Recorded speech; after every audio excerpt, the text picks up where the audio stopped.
piece of paper, write your names big so I can read it. Because I don't know all your names, and we're going to do activities, and I gotta call you by your names. Wait. I started. Do you want to start now? What? I started. Do you want me to start? No, keep going. Keep going. You're good. You're good. Yeah, you're good. Let me see. Excuse me, sir. Let me look at this.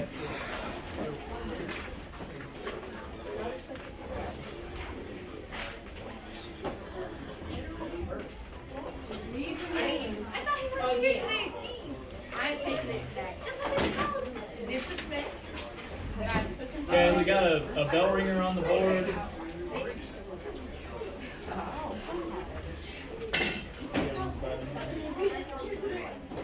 So, when you guys come in, I'm going to need you guys to get out a piece of paper, write your name on it, make a little name tag for yourself big so I can read it.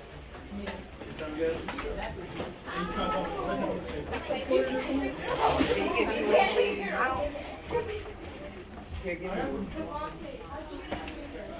It's over here. Yeah, there's computer paper over there. I love computer paper. Now kind of make like a little trifold with your name on it, standing up so I can read it.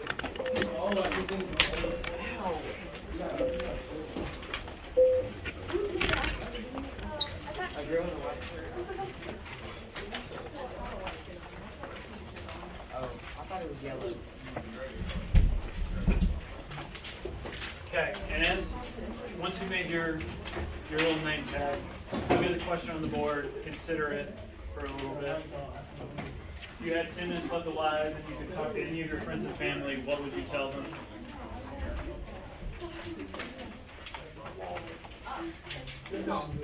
Hey, do me a favor, from Gavin to Grant, go check your desk for me, and from Kieran to, Emma, take your desk for me, have a great party. I haven't seen you guys in a while. Take your name tag, pick it up, so Mr. Vincent can see it, and have them use your name. Let me write it too small, you won't be able to read it. Just like that. We're going to discuss it, Brian. You're going to have to write it down.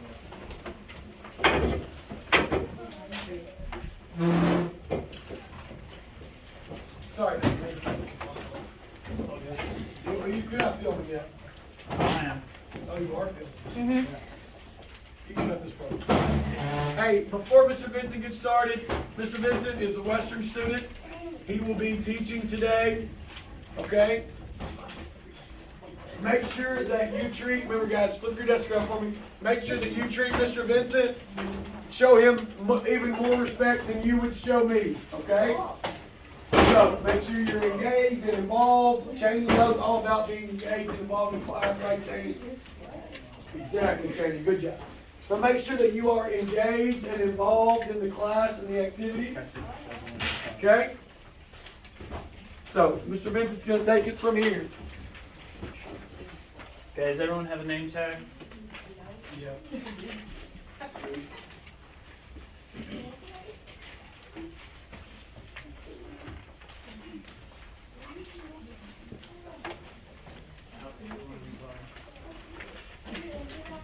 What? So I'm passing out a little piece of paper, and it's going to be your notes for today.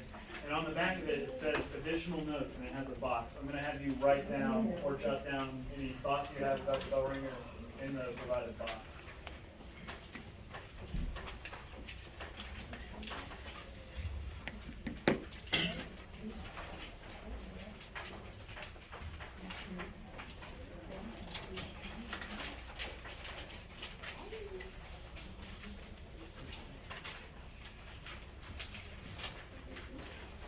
Did I skip anyone?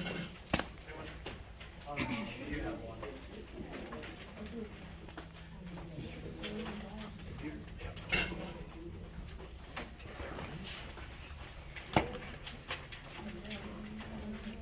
So, got about a minute left for this bell ringer. Just, again, on the back of your little note sheet, there's a box where you can write down your thoughts or your answers. We'll discuss it in a second.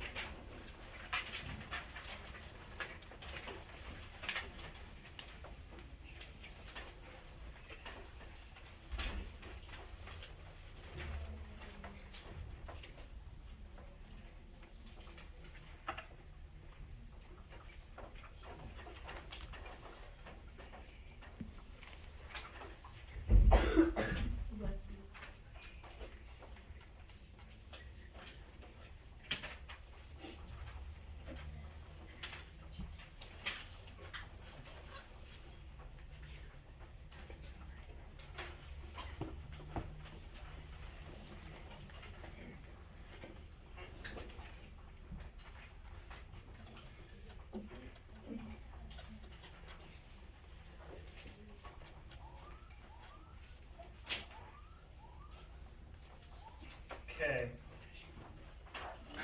So, within your pod, talk about your answers, and we'll have a full discussion afterwards. So, take about 30 seconds.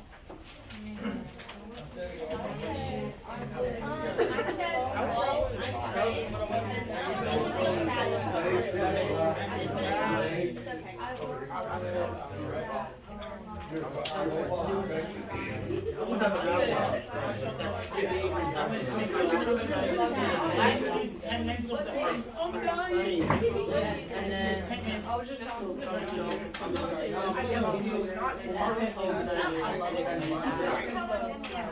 like what I want to be there. We can record the whole time.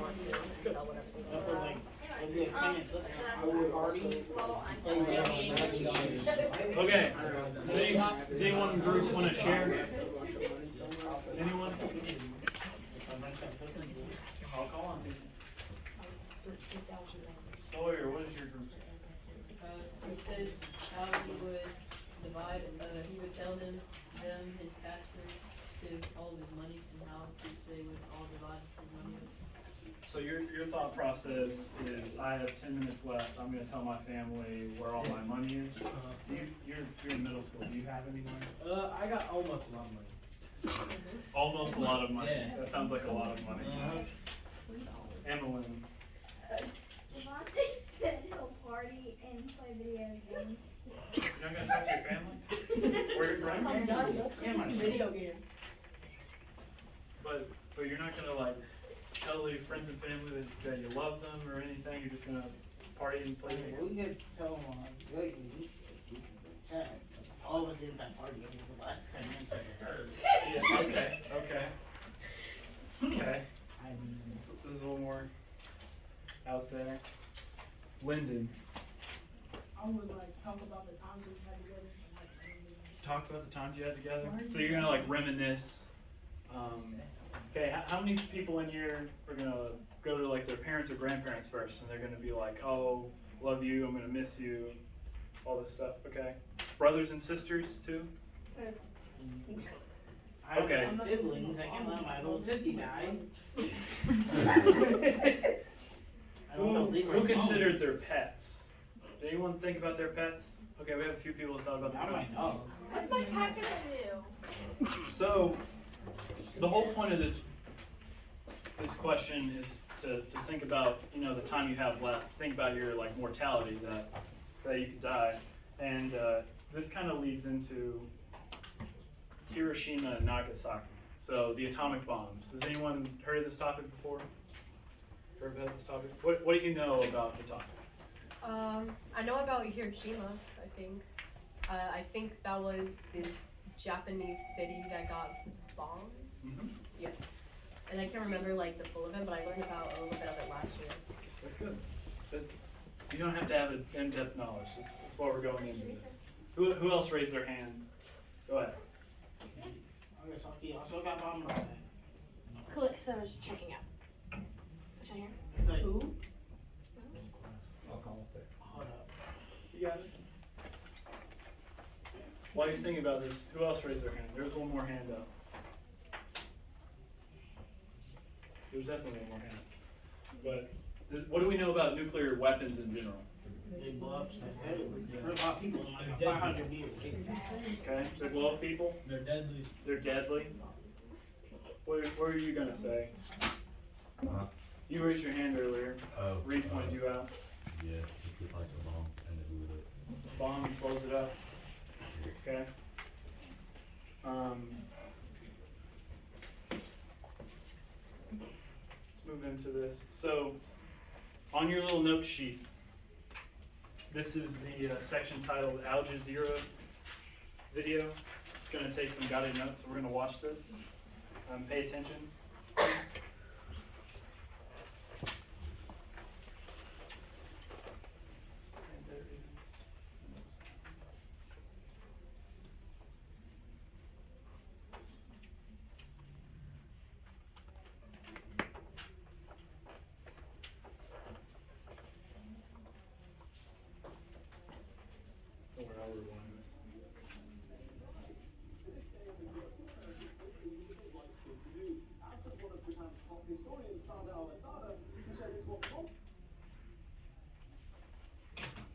Okay, we're gonna restart this now.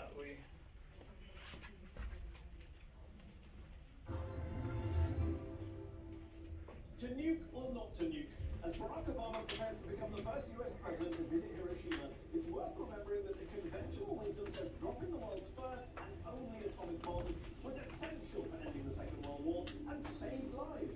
To this day, a majority of Americans still believe it was the right thing to do, as does one of Japan's top historians, Sada Alasada, who says it's what prompted Japan to surrender. But that's not the whole story. Did you know that a number of leading US military and political figures at the time were hugely critical of President Harry Truman's decision to nuke the Japanese? Admiral William D. Lee, Truman's chief of staff, said that by using nuclear weapons, the US had adopted an ethical standard common to the barbarians of the Dark Ages. Former US President Herbert Hoover said the use of the atomic bomb with its indiscriminate killing revolts my soul. Ethical debates aside, was the bomb necessary for ending the war? Well, 6 of the 7 5-star US generals and admirals at that time felt there was no need to drop the bomb because Japanese surrender was imminent. General Dwight Eisenhower, later president, said Japan was already defeated and that dropping the bomb was completely unnecessary. And he wasn't alone in his opposition to that. In fact, a post-war panel of 1,000 experts, including surviving Japanese leaders, concluded Japan would have surrendered even if the atomic bombs had not been dropped. Today, more and more historians are questioning the conventional, the traditional arguments in favor of the attack, including the top Japanese historian Toshi Hasagawa, who has, quote, marshaled compelling evidence that it was the Soviet entry into the Pacific conflict, not Hiroshima and Nagasaki, that forced Japan's surrender. And then there's the question, why drop 2 atomic bombs on Japan? As US historian Barton Bernstein put it, whatever one thinks about the necessity of the first A-bomb, the second, dropped on Nagasaki, was almost certainly unnecessary. At least 39,000 people, men, women, children, were instantly incinerated in Nagasaki, at least 60,000 in Hiroshima. Obama might be the first US president to visit Hiroshima since the war's end, but don't expect an apology. It's not really something most US presidents are fond of doing. I'll never apologize for the United States of America. Ever. I don't care what the fact. Okay, we'll skip George H.W. Bush.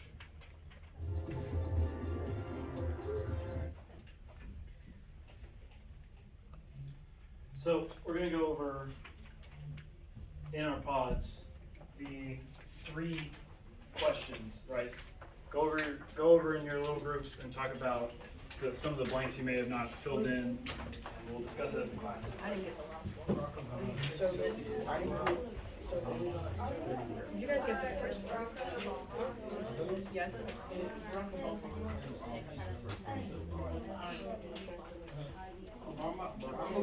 What was 3?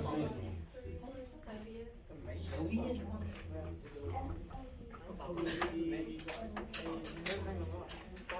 It literally said a bomb once. Okay, is everyone done discussing the blanks? See, Gabby, can you tell me what number 1 might be? Barack Obama. Barack Obama, President of the United States. Right, so it was only very recently that a sitting president visited Hiroshima when the bombing occurred in 1945. Right? So, how many 5-star generals? Danica? No. My mistake. How many what? What is number 2? I didn't get number 2 back, I'm number 3. Number 2 real quick, I'll come back to you. 6 out of 7. 6 out of 7, right? So 6 out of 7 generals in the United States Army and Navy thought that it was a bad idea to drop the bombs because surrender was imminent. So does that mean that everyone in the United States was unified in agreeing that the bombs were a good idea? No. Not even people in the United States military agreed, which is pretty condemning. Okay, we'll go back to number 3. Soviet. Does anyone know what Soviet refers to? Go up in the front here. Russia? Yeah, Soviet Union, which is now Russia, right? Big communist country that used to exist and broke apart into a bunch of different states, and the biggest one of those is Russia. Okay, so we're gonna go over, this isn't in your notes, so you don't have to worry about this at the current moment. We're gonna go over a timeline. Okay, raise your hand in here if you've heard of World War II. Should be everyone's hand, hopefully, or public education has failed you. Right, so World War II occurs, the United States joins because of Pearl Harbor. Who's heard of Pearl Harbor? Raise your hand. Right, can somebody tell me about Pearl Harbor, real quick? The Japanese bombing. Japanese bombs, where? What state? Does anyone know? Hawaii. Hawaii, good. So, the United States gets involved, right, in this big Pacific War against Japan, and they're fighting big naval battles, and they're fighting in the air. And it takes them several years to push to Japan, right? And in 1945, things aren't looking very bright for the Japanese, right? They look like they're losing the war. So April 12th, 1945. This whole timeline occurs 1945, so that's why I didn't include the year, right? Harry S. Truman becomes president following the death of Franklin Roosevelt. Does anyone in here want to guess what the S stands for in Harry Truman? Nope, it's a trick. It's just S. It's literally just S. Right. So Harry Truman becomes president following the death of Franklin Roosevelt, our president for most of World War II. Right? And this is when he learns of the atomic bombs. He was vice president for a little bit, a few months before he became president, and he had no idea that the atomic bombs existed. Right? May 8th, 1945, Nazi Germany surrenders, and you have VE Day, which is victory in Europe. So the United States doesn't have to fight the Nazis anymore. Everyone in here heard of the Nazis and the Holocaust, right? You guys have read the books like Night by Elie Wiesel and all that. So basically May 8th, Nazi Germany surrenders, which means the only people left to fight in the Second World War is Japan. And Japan has so far made it a real slugfest, right? A lot of people are dying, and it's really horrible. So Harry Truman, who was president, attends the Potsdam Conference. Potsdam is a suburb in Berlin, right? Which makes sense because Germany just surrendered, so they all met. And how many of you attended like an Easter gathering or a family gathering recently? Raise your hand. Raise them high. Raise them high. Yes. Okay. Whenever you guys go and eat food, right, isn't there like an adult's table and there's like a kid's table? You know what I'm talking about? Right? This is like a global scale of the adult's table, right? All the big leaders from these big countries are sitting there and they're just like, the war is over, or just about over. We got one more person to knock out and then it's over. So we gotta talk about what we're doing. You know, how the world's gonna look after this, right? So what happens here, right? Harry Truman, Joseph Stalin, Winston Churchill, Clement Attlee, right? So these big leaders meet and they talk about what the world is gonna be like. Kind of again like the Easter table. They make the Potsdam Declaration, right, which is essentially is asking Japan to surrender or else, right? And or else didn't really have any context. Yeah. The or else didn't really have any context, but we now know that or else meant the atomic bombs, right?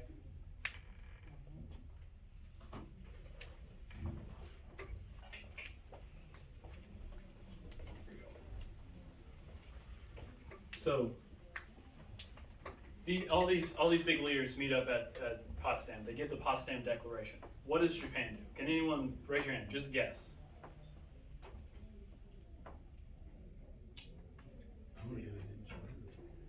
Gabby, where are you at? Just guess. There's no wrong answer, genuinely. What did Japan do when they were told you need to surrender? They didn't surrender. It's as simple as that, right? They just didn't respond. They left them on red, and like, everything changed after that, right? So Potsdam ends August 2nd. Japan does not respond to what these big countries say, right? Just completely ignores them. So August 6th, the United States has the Enola Gay plane drop Little Boy over Hiroshima, and it kills about 20,000 soldiers and roughly 70 to 130,000 civilians, right? The bomb was dropped to knock out Army headquarters, right? But the problem is the Army headquarters is smack dab in the middle of the city. So you're gonna hit women, children, the whole assortment of civilians. So really the big question we're asking here is that all right? Do you guys remember your lesson on collateral damage? You know, and the drone strike coming in? This is nowhere near a drone strike. Drone strikes can be more precise. Atomic bomb, it just levels everything on the playing field. A few days later, on August 8th, Soviet Union declares war on Japan, right? That'll come into play later when we watch this video. And then on the 9th, Fat Man is dropped on Nagasaki, with fewer soldiers dying and fewer civilians dying, but it's still in the magnitude of tens of thousands. So the purpose of dropping the bomb on Nagasaki was to attack Mitsubishi Motor Works. Has anyone ever heard of Mitsubishi before? In the back corner. Tell me what it is. It's like a car brand. It's a car brand. So a lot of the companies that still exist to this day made car parts and helped with the war effort. So Mitsubishi, car brand now, used to make airplane engines, right? The famous Japanese plane, the Mitsubishi Zero, as it was called, was horrible for U.S. troops to combat. So and there's examples with BMW and Mercedes and Nazi Germany. So they're still around, even though this happened 80 some odd years ago.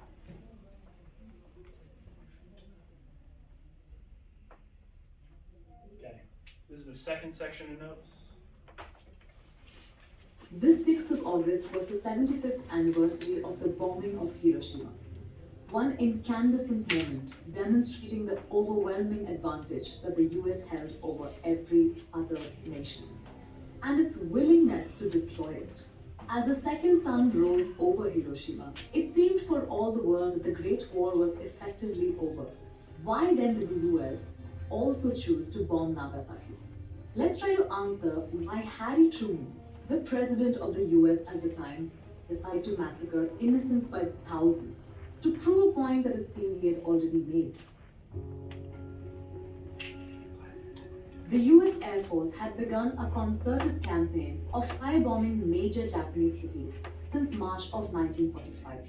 In the first and biggest such attacks, 346 B-29s took to the skies and dropped 1,500 tons of explosives on Tokyo, killing over 80,000 people. This was followed by attacks on Nagoya, Osaka, and Kobe. The damage was so extensive that when targets for the nuclear strike were being decided, there were only a few key cities that were not already reduced to rubble. These were Kokura, Hiroshima, Yokohama, Niigata, and Kyoto. Kyoto was considered a particularly good target because, being the cultural center, the target committee believed that destroying it would make the greatest psychological impact on the Japanese people. However, Henry Stimson, the Secretary of War, vetoed its inclusion. He had visited Kyoto on his honeymoon and did not think it was ethical to target a major cultural center. There were voices in the military that tried to put it back on the list, but in late July, it was ultimately replaced by the port of Nagasaki. 60 63 million pamphlets rained down on the Japanese people during the weeks of bombardment. The LeMay pamphlets read as follows: "Read this carefully, as it may save your life or the life of a relative or friend. In the next few days, some or all of the city's name on the reverse side will be destroyed by American bombs."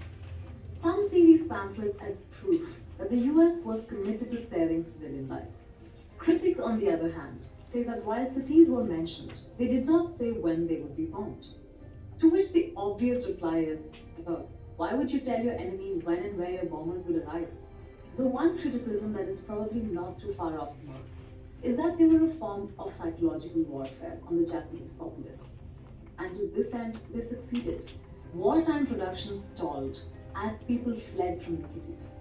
The Japanese government, recognizing this, made possession of these pamphlets an arrestable offense. And psychological warfare or not, the US made good on its promise, hitting most of the cities on the list.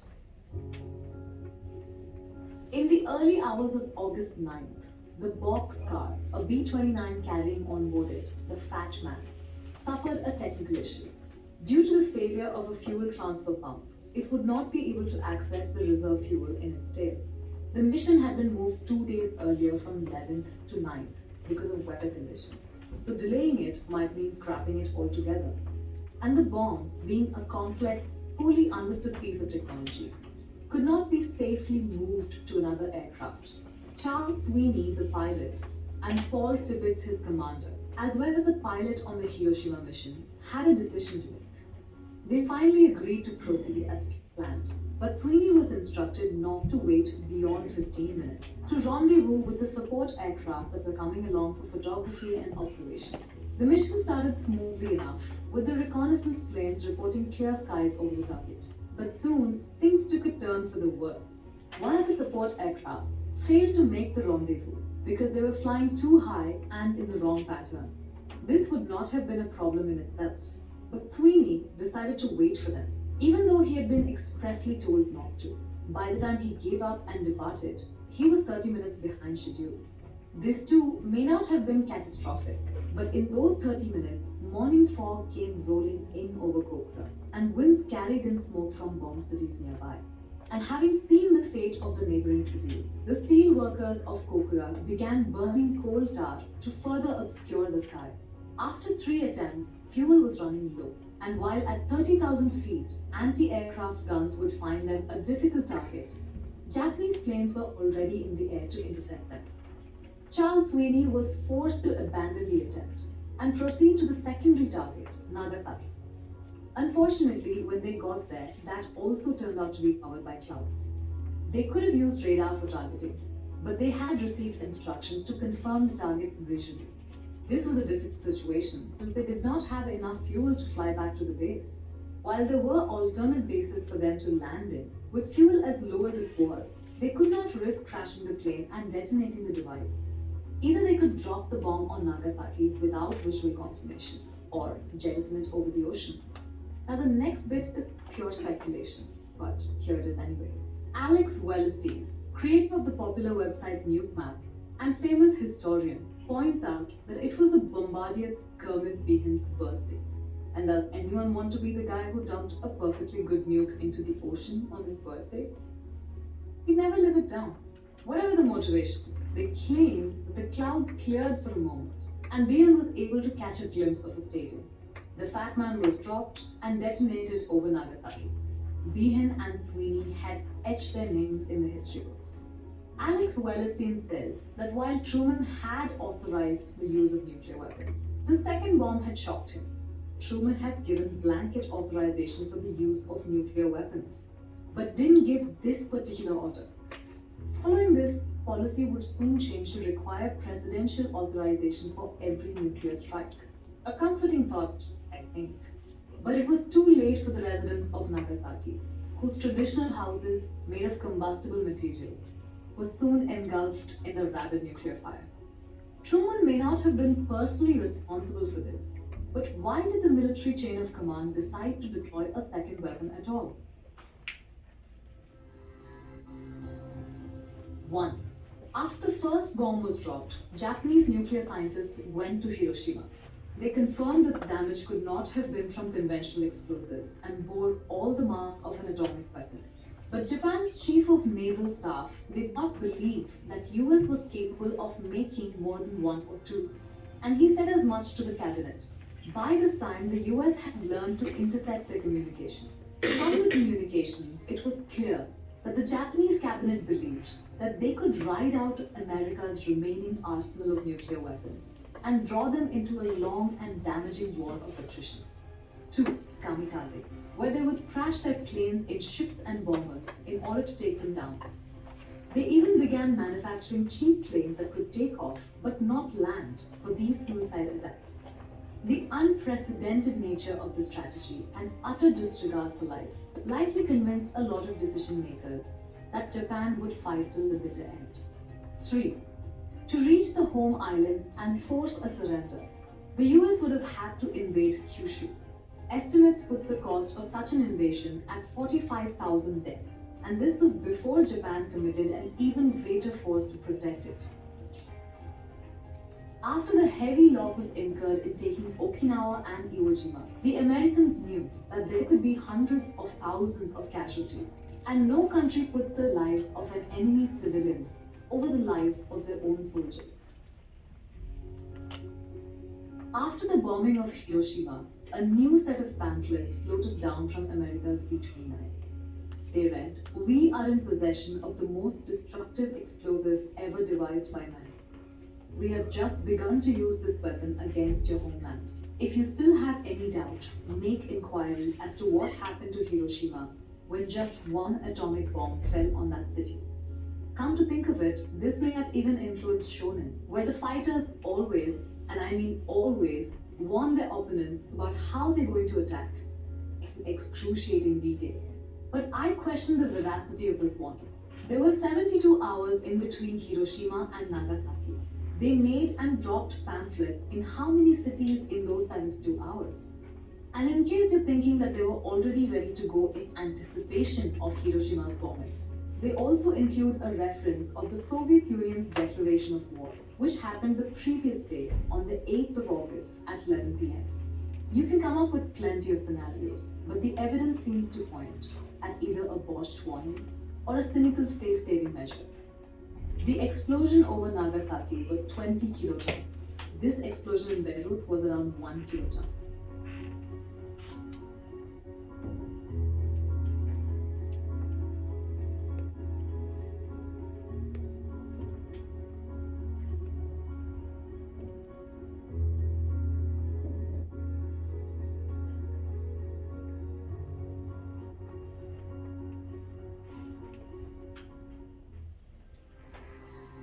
Emperor Hirohito unconditionally surrendered on August 15th, though militant factions within the government did try to stop the broadcast from going out, perhaps giving some credence to the notion that Japan would not have surrendered without an overwhelming demonstration of ruthlessness. Some may even say cruelty. Sweeney limped back to Okinawa with both the engines of his B-29 failing due to lack of fuel. On his return, Colonel Tibbets had to decide if any action should be taken against the airplane commander Charles Sweeney for the failure to command. But ultimately, it was decided by the higher-ups that an investigation into Sweeney's conduct would serve no useful purpose. But all said and done, the purpose of the mission was to drop a nuke on a Japanese city. I'd argue that Sweeney's decisions, although monumental, did not reflect on his morality. There's a different lesson to be learned here. In some ways, the mission flown by Charles Sweeney was an allegory on war itself. Chaos, fog, pride, all wrapped up in the bias towards action. Maybe these explain the second bomb better than any retrospective analysis of motives of all the actors involved. We'd all like to believe that we'd do the right thing if we ever find ourselves at the crossroads of history. But who's to say? And while I do not condone the bombing of Nagasaki, I can understand how good, reasonable, and intelligent people might have still gone through it. In 1995, having had 50 years to consider his role in history, Sweeney said, "There's no question in my mind that President Truman made the right decision. As the man who commanded the last atomic mission, I pray that I retain that singular distinction. And I think that's a good way to think about this.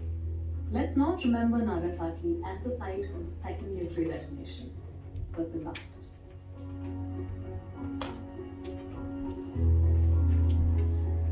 I hope you guys enjoyed this video. Okay, well, looks like we don't have much, This 6th of August was the 75th looks like we anniversary. don't have much time left today. So what I'm gonna have you guys do is gather your notes and pass them forward. I'm gonna take them up and we're gonna finish this up on Thursday. It's only gonna take a few more minutes. So pass all your notes forward, write your name on them, make sure you have your name on them. And a little zero, and you're saying